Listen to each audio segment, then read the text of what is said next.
It's Wednesday, September 28th, 2016, and this is KBIA's Views of the News. Our weekly roundtable on media behaviors comes to you from the Futures Lab studio at the Reynolds Journalism Institute. I'm Amy Simons, and here with me are my colleagues Mike McKean and Earnest Perry. On our program this week, we'll talk about the presidential debate from just about every angle you can imagine: the candidates, the coverage, the fact-checking, Lester Holt's performance as moderator. We're also going to talk about Pope Francis's statements last Thursday, calling irresponsible journalism sown in gossip a form of terrorism. And we'll talk about an interesting piece in the Washington Post begging the public to stop calling the media as though it's a single entity. It's more nuanced than I'm going to be able to explain in a single sentence or two, so stick with us and you'll see more about what I mean. But let's get started with the big story that will undoubtedly have a shift in our local media landscape here in mid-Missouri: the sale of the Columbia Daily Tribune. By Saturday, GateHouse Media will officially own the city's evening paper, ending 115 years of local ownership, 111 of them by the Waters family. This came as a huge shock when this news came out on Friday. When I heard the news, I was completely shocked and so in a lot of ways saddened, because there are not very many family-owned newspapers, especially one that's been owned by one particular family for as long as this one has. Family longer than the Missouri School of Journalism has been here. Exactly. And they are a part of the community, and they've been here for an extremely long time. They understand the community. They understand what people in the community want in terms of news and information. I'm concerned as to whether or not GateHouse will have that same sort of connection. And I'm really concerned about the people who work there, because a lot of them have been here for a long time, and they are a part of the community as well. So let's touch on a couple of those issues. One of the things that we do know is that what was said in all the statements last Friday is that on day one, the only two people who are going to be losing their jobs are members of the Waters family. All of the other employees in either editorial or production or sales capacities are still going to have jobs. I'm sure that's true for a while anyway. Day one.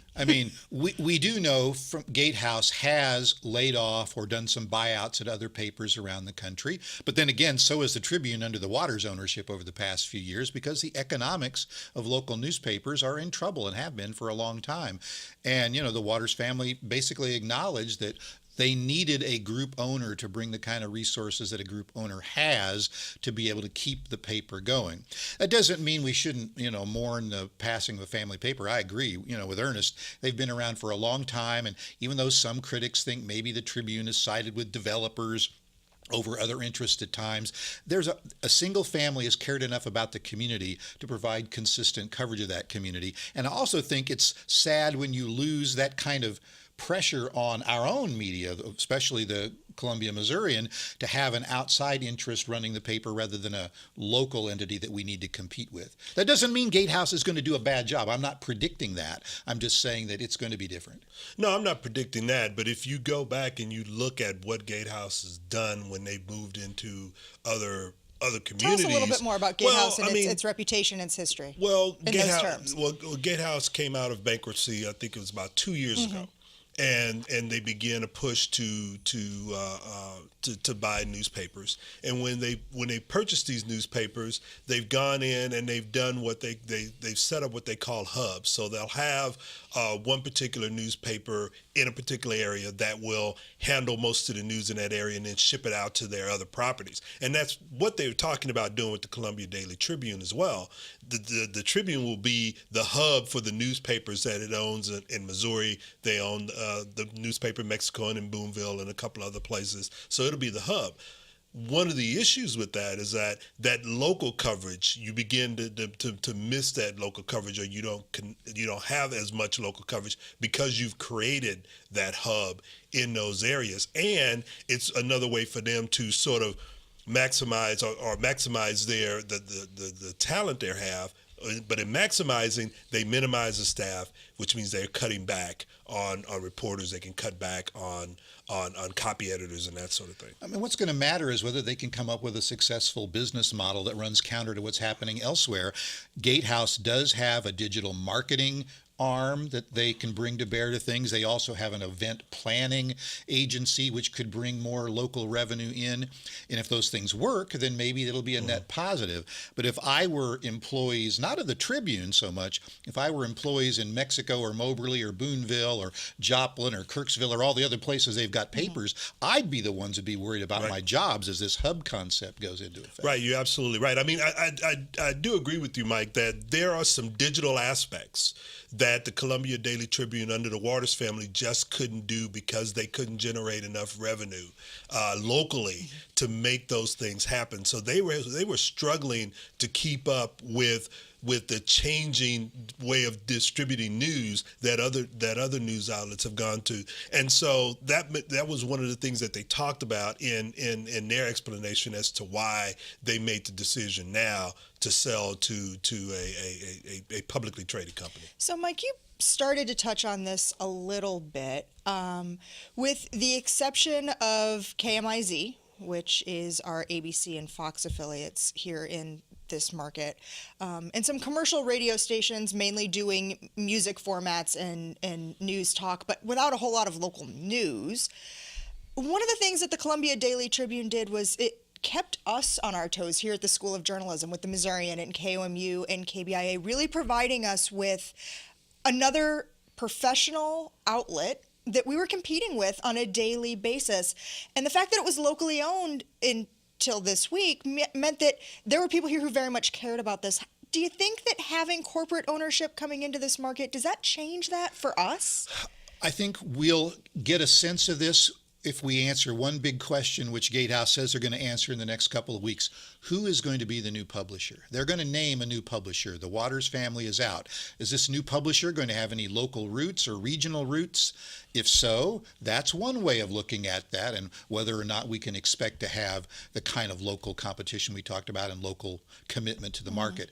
If it's just somebody else from elsewhere that doesn't have any ties to mid-Missouri, that might be another answer. And that can have a trickle-down effect, because if you bring in a publisher from somewhere else, more than likely he or she is going to want to bring in people who they've worked with before. What does that mean for those who have been the main editors, Jim Robertson and others who've been there for a while? What does that mean for their positions within this new structure of the Columbia Daily Tribune? And frankly, just the competition alone is really important to keep other media on their toes. We've been very lucky over the past many years to be a two-newspaper market. Smallest in America. Yeah, I mean, that doesn't happen very often. Right. And now we're going to be still be a two-newspaper market, but one of them is going to be corporately controlled, and I don't know what that will do. And we've also been, the Columbia Daily Tribune has been a training ground for many of our students who have gone on and worked there before leaving and going somewhere else. I'm concerned as to whether or not that's going to continue under corporate ownership, because there was a connection between the Waters and the Columbia Daily Tribune and the School of Journalism. Even though we were in this competition, it was a healthy competition. It was a friendly competition, and I think both entities were served by that. Now I'm concerned about whether or not you don't see a lot that'll of continue. that anymore. No. And you know where that local commitment really stands out to me with the Tribune, and that was their investment in state government reporting. And we've talked on this program a lot in the last couple of years about the decline in state government reporting at a time when people really need to know what state government is up to. I hope the priorities don't change at the Tribune under GateHouse to de-emphasize what has been a real strength for them. Well, perhaps I'll see it as an opportunity to have that filter down into some of the other local papers that they own and take advantage of it there. Well, what were you doing Monday night? If you say you were watching the debate, I'll tell you, you weren't alone. The first debate between Donald Trump and Hillary Clinton drew in more than 80 million viewers, the most in a presidential debate on television history. Mind you, that doesn't even include the number of people who watched on PBS or C-SPAN or those who watched online.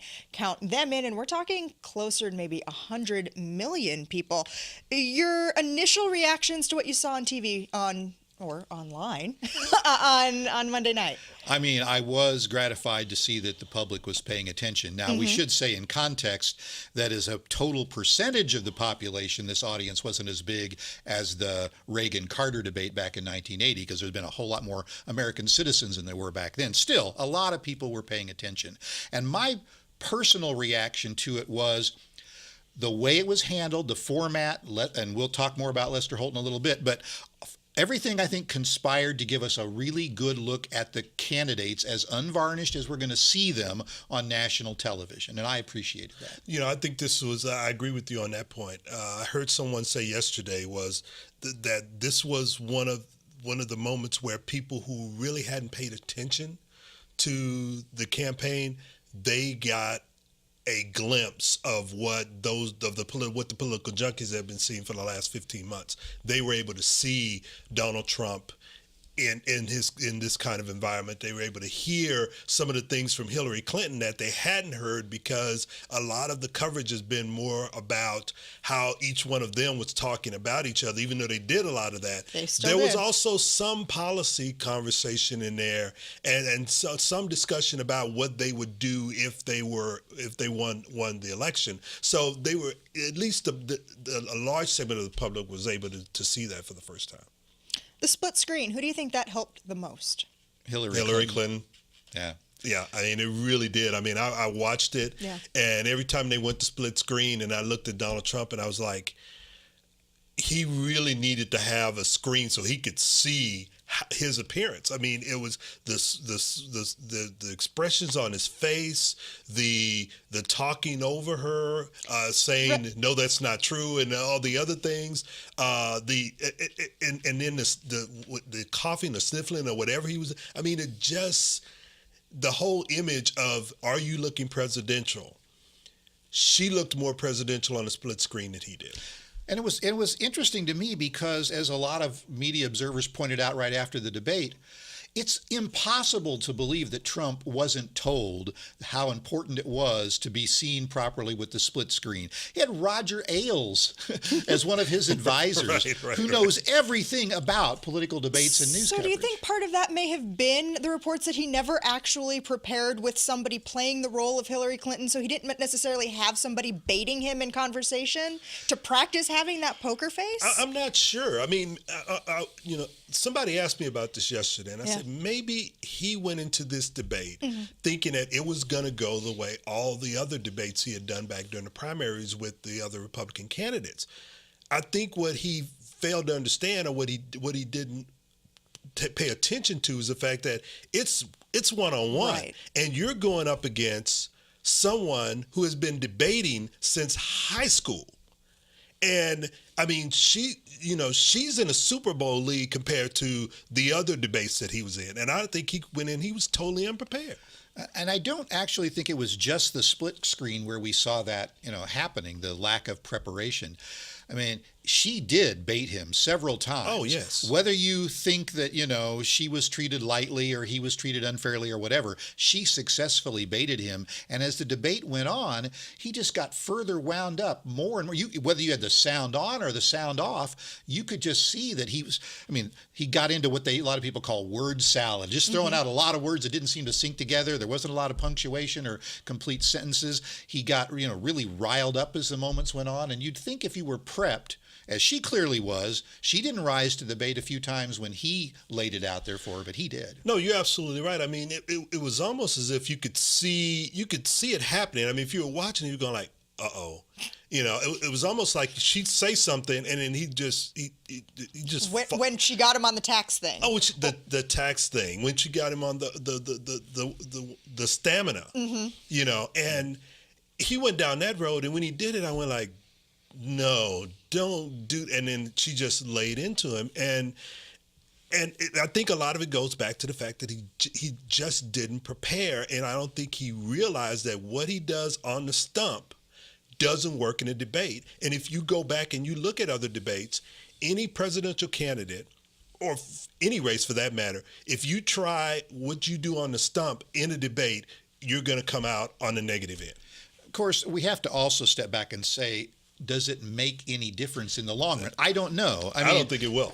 We'll see when Ronald Reagan debated week, Mondale, he didn't win the first debate. I mean, when Barack Obama debated Romney last time around, he lost the first debate. Right. Still won the election. So I don't know. We'll see. Well, I'm with you, Mike. After the debate, my wife turned to me and she said, "What do you think?" I'm going like, it didn't change. Anyone who was supporting Trump before the debate We're still supporting Trump after the debate. And the same with Hillary Clinton. And the question becomes, what about the undecided? I mean, the undecideds are sitting there and they're going, they may be saying, I still don't like either one of them. I'm not sure what I'm going to do. And I don't think this one debate has solidified in their mind which way they're going to go. Well, we'll have to see if we have a second debate, given how many of these debates, the second one has been the pivotal one, because of Donald Trump's claim that the microphone didn't work and he wanted a working microphone. I saw something on Snapchat Monday afternoon that the New York Times had something like 17 people in the newsroom doing nothing but fact-checking the candidates Monday night. And that was just one newsroom. The focus on fact-checking really took center stage, even almost more than what the candidates themselves were saying. Partly because there's been a lot of debate in journalism circles about whether we have a special obligation to fact-check when one candidate arguably tells more whoppers than the other. We also had, at least both camps were trying to convince the media they should fact check in a certain way. Hillary Clinton even called out fact checking and pointed to her own website during the debate. So there was a lot of pressure to do it. And I think some of the efforts to do it were actually useful. NPR and the LA Times, among them, taking the entire transcript and annotating the debate itself. No, I agree. I mean, I think here's my impression of the whole fact checking thing. I think part of it was that the media felt like it had an obligation to the public to fact check both candidates. But I also think it was the media trying to make amends for the fact that we went for 15 months without doing the fact checking that we should have been doing from the beginning. And now all of a sudden, now that we're in the general election, we're less than 60 days away from the election.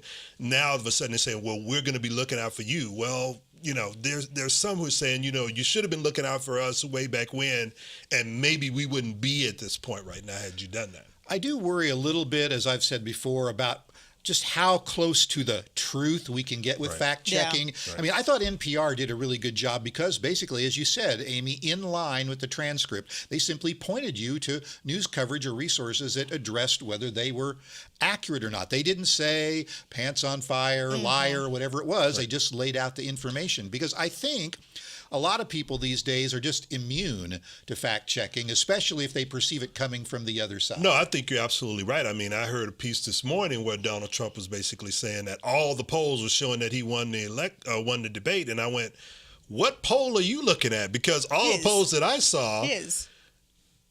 Okay. I just have to leave.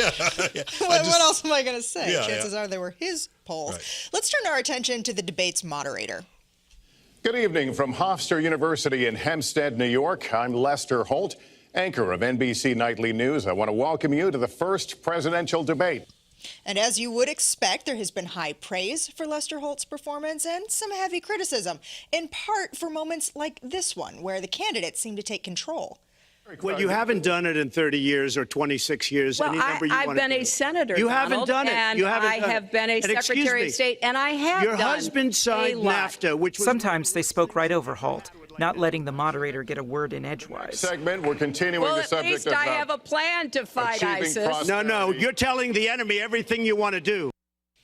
So that fourth voice that you heard in there is from Michael Grinbaum of the New York Times. You can hear his entire analysis on our links blog from the New York Times. But let me ask you for yours. I think Lester Holt did about as effective a job as he could. I mean, he held Hillary Clinton to the fire on certain aspects. He held Donald Trump to the fire, in particular when they were talking about whether or not he supported or didn't support the Iraq War. But the way in which the candidates were sparring with each, I mean, he just couldn't get a word in edgewise at certain points because they were going to make sure that they countered whatever the other candidate was saying. I mean, there was a lot of counterpunching going on in this debate, and it was difficult for him to sort of referee, to sort of split them up and say, hey, go to your corners and then come back out and we'll move on to the next segment. I mean, I'm going to sound like a broken record because I've been saying this leading up to the debates for the past few weeks. I don't think it was Lester Holt's job or it's going to be any other moderator's job to be there doing fact-checking and making sure that both candidates get asked the same number of critical questions. I want to see them arguing with each other, not arguing with the moderator. I do think Lester Holt did a good job. There are critics who will suggest that he should have asked about Benghazi or the Clinton Foundation if he's going to ask Trump about birtherism and others. Okay, fair enough. I wonder if he would have gotten around to asking those questions if they hadn't been chewing on each other so much of the time and the format allowed for that to happen. Well, should he have made a better attempt to control the clock a little bit? I read somewhere that Donald Trump interrupted Hillary Clinton 55 times. She interrupted him 17. Does Lester Holt have an obligation to step in and get that control back in to make sure that both candidates have an equal voice? Well, once they started down that line, Yeah. it was difficult for him to do that. I mean, Trump was not going to yield the floor in order for Lester to try to gain any control, and Hillary was not going to allow Trump just to say things and get away with it. So once they start headed down that road, there was no way to bring that back. I think it would have been difficult for him to do, and I'm kind of glad he didn't do it. I am too. I will say this much. Okay, you can critique him somewhat, but what I found was really telling. Right after the debate, reporters asked Donald Trump, did you think Lester Holt did a good job? He did a good job. The questions were fair. It was only after his sycophantic, colleagues in the media like Sean Hannity got a hold of him afterwards that the next morning, all of a sudden, Lester Holt wasn't fair. My microphone wasn't working. Excuse after excuse after excuse. So consider what was said immediately after the event, before the handlers got a hold of him, and I think that'll tell you something. I mean, but if you go back and you look at debates, the first one is always awkward for whoever the person is who's moderating. Absolutely. And it gets better as they go along. So the next moderator is going to learn something from this. So did he pave a smoother road for Anderson Cooper and Martha Raddatz and Chris Wallace? I wouldn't necessarily say he paved the smoother road, but at least they know what to expect if Trump goes the same route of not preparing. And if you want to ask really specific questions, you're not going to get them all in one 90-minute debate. That's why we have 3 debates. Yep. It's also going to be really interesting next time because it's the town hall debate. So the public or selected members of the audience are going to get to ask some questions. And we'll see what happens then. I mean, what I remember from town hall debates in the past, when you had Al Gore creeping up on George W. Bush, or when you had Bush's father looking at his watch. Yep. And those were telling moments more so than anything they said. Okay, well, I want to read you a sentence written by Washington Post reporter Paul Farhi. He says, "There is no such thing as the media. It's an invention, a tool, an all-purpose smear by people who can't be bothered to make distinctions." He goes on in an open letter to readers to point out that there are hundreds of broadcast and cable TV networks, 1,000 or so local TV stations, a few thousand magazines and newspapers, several thousand radio stations, and what feels like an infinite number of websites, blogs, newsletters, and podcasts. Add that to Twitter, Facebook, Snapchat, Instagram. They're all the media.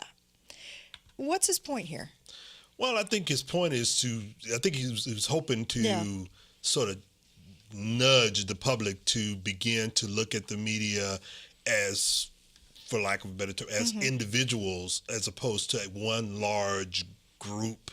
And so when someone makes disparaging comments about the media, they need to be more specific about the media in which they're making those comments about. I think that's where he was going. I don't necessarily think it works, but I think that's where he was going. I worry that in this context, it's just going to be read as excuse making, but he has a point in a couple of ways. I remember our former Dean Mills. I mean, all the time and very vociferously, he would say, media is plural. Right. And he's right. I mean, not just grammatically, but he's right in a very other important way. The way it actually exists, he was right. Because there are all these multiple news organizations and journalists. They have a lot of different points of view, areas of emphasis, biases, whatever you want to say. Don't judge everyone. And yet, if you ask the public about the media, then you get these depressingly negative statistics about trust or bias or whether you're looking out for me. If you ask people about specific media, especially their Outlets, local specifically, media, you get much more positive reactions. So it does matter how we define the term. I mean, in some cases, it's even the particular story that comes from a particular media that people may have a problem with. I mean, to me, it goes back to there really needs to be at a very early age some form of media literacy, news literacy, so that people have an understanding about when they talk about the media, what media are we talking about? If I'm looking at this particular show on this particular channel, what am I expecting to get, as opposed to if I turn to this channel and I get this, what am I getting there? So I think that's necessary, especially in the society in which we're in right now. And I hope we don't take what he's saying just as an excuse, because it does matter when institutions like the media or politicians or big business or organized religion are thought of so negatively. If we want to hold up the core of these principles that we as journalists espouse, and we want the next generation of journalists to not only adhere to them, but the public to care about them, then we have to worry about the institution and not just our own individual situations. Okay, so speaking of the institution, I had used some pretty large numbers to illustrate how large that landscape really is. And those numbers only counted outlets here in the United States. You can imagine how those balloon when we look abroad. And that's what drew my attention when Pope Francis equated journalism based in gossip with a form of terrorism. He told the Italian National Journalists Guild that they have an obligation to go the extra mile to seek truth, especially in the era of around-the-clock reporting. It seems a little bit hyperbolic, but Italy's newspapers are known for publishing rumors, being heavily politicized, and being a vehicle for retaliation. Well, I think this is the Pope getting his first taste of that. I mean, he comes from Brazil, which also has some of that, but it really doesn't go so much toward the church itself. And then now he's in Italy, he's in Rome, and it's happening, and he's sort of taken aback. And I think that's where maybe some of this is coming from, because there are some issues that they're having within the Catholic Church that sort of lends itself to the rumor mill and the politicizing. So I guess my reaction was kind of varied. And one, I mean, the Pope is right that the news media can be used as a weapon. Journalism can be used as a weapon just as effectively as a lot of other things. I was a little bit turned off by the use of the word terrorism, because I just think sometimes when we do go to the point of, when you compare somebody's actions to Hitler or the Nazis, people tune out. When you compare people to terrorists, people tune out. Those words have meaning that can be lost if we're constantly engaging in hyperbole. I'm not necessarily saying the Pope is wrong, but I think that the impact of that can be less. And then the other thing I think is, on the other hand, in this sort of social media soaked world, the only way the Pope's going to get any attention for his concerns about the media is to use a word like terrorism. Yeah, I mean, like as you said, words have meaning, and I think in this case, the Pope used a word that he knew was going to attract attention. Okay. Well, we are just about out of time for this week. I'd like to thank you for spending the last half hour with us. You can read more about the topics we talked about today on our links blog. That's under the Programs tab at KBIA.org. You can like us on Facebook or follow us on Twitter. Our handle there is @ViewsOnKBIA. These are all great ways to watch and listen to our program again, leave us comments or questions, see previews of what we'll be talking about next week, and more.